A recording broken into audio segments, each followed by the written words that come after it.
What's up, guys? Now you've been waiting for way too long now. Got a little update for you on this CRF110 trike and big wheel. So I'm gonna flip the camera around and I guess explain a couple parts of this project that have been holding us up. So let's check it out. All right, guys. Can't just magically throw a hub on here and hope it works. So we had to source a longer axle. Now I wanted to go to a hydraulic brake. Originally we were going drum brake, and that's just garbage. We're not going to spend a bunch of time re-engineering a drum brake to work on our kit. We actually remachined our hub. I've got a TRX 450R front brake disc on this trike, so it's really small. It fits really good. We're gonna make a billet bracket that goes around this fork leg. We might even tie it into here and just have the caliper sitting right here. That's gonna go up to a hydraulic, obviously master cylinder up here. And yeah, let's not forget about hydraulic brakes in the rear. So guys, this whole bike's just going drum to hydraulic. It's just, we had to do it. We're not gonna mess around with the junk on there. So Drew has this thing kind of rough mocked up. So we got a bracket. It's actually gonna go here, and keep in mind this is just all temporary right now.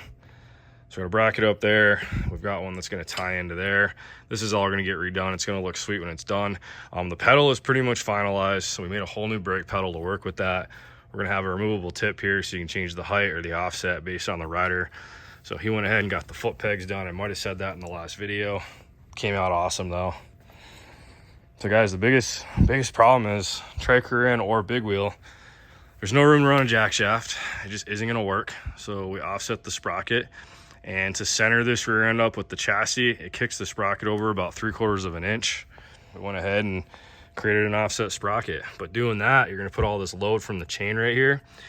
Can't have that. So I had to design a cover with a case saver and a billet cover that basically carries a bearing inside the end of that offset sprocket that sits over here. We would snap this shaft right off. There's too much load right on it.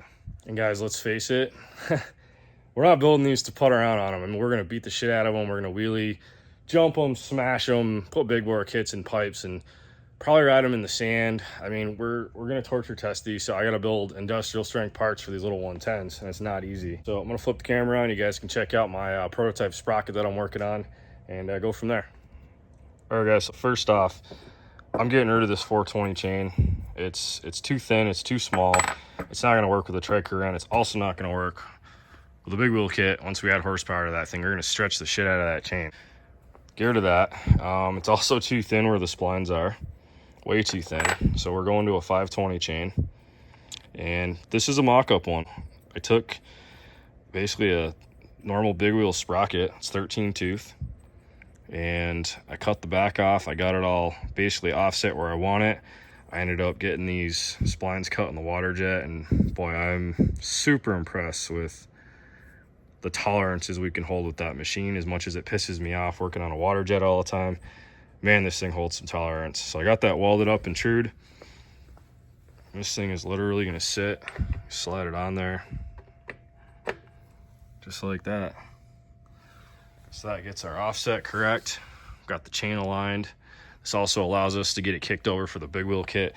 So we're killing two birds with one stone on this project. Now here's the other deal. That sprocket, like I said, sorry for the phone, you gotta have some support on this thing. So I've got the same bearing that goes in our jack shaft. Normally, it's gonna slip in like that, and the final product's gonna be tighter than this.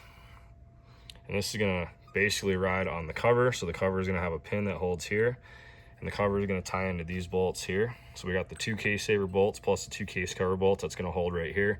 That's going to give it all the support. So any kind of side load and pulling and trying to twist that counter shaft out, it's going to hold it. And that was our goal with that. So let's check out the drawing.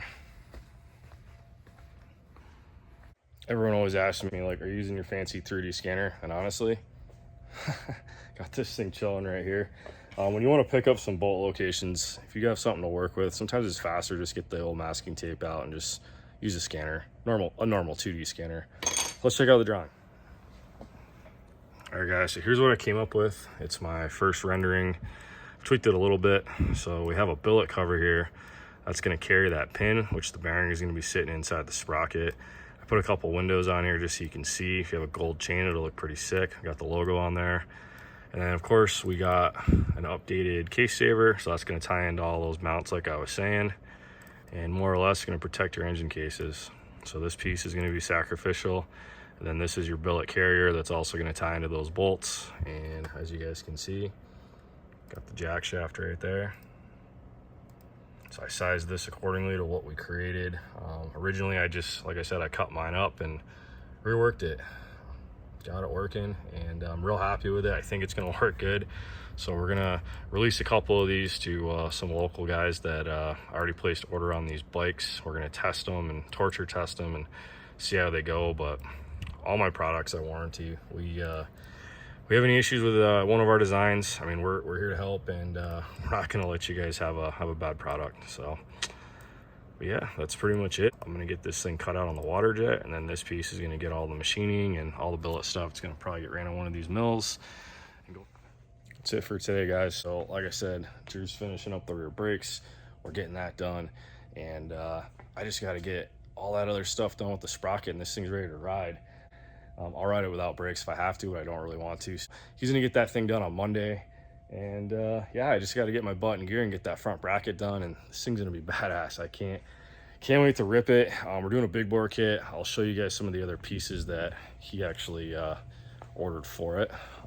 Well, shit, they're buried right now. Of course, they're under some big red fenders, but got an exhaust right there, and I got a box full of BBR goodies like fork springs and rear shock spring and a bunch of other stuff. So this thing should rip pretty good when we're done. Yeah, I got a tuner.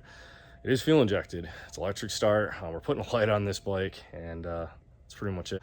Hope you guys enjoyed. I'm not trying to leave you hanging. I just got 1.5 million projects going on right now, and you know how it is. There's one of me, and I'm trying to duplicate myself and Drew and RJ, and it's tough. We'll get these projects done, and yeah, he's taking, like I said, he's getting the brakes done, and I'm gonna do the rest of them to get all the billet stuff finished up. And we'll be riding this thing in a video soon. So if you guys haven't yet, subscribe to the channel. If you like pit bikes, comment. If you think I'm wasting my time with these, comment. If you don't think I'm wasting my time, you think this is a good idea to spend hours on designing a badass 110 trike, then let me know. So I'll see you guys in the next video.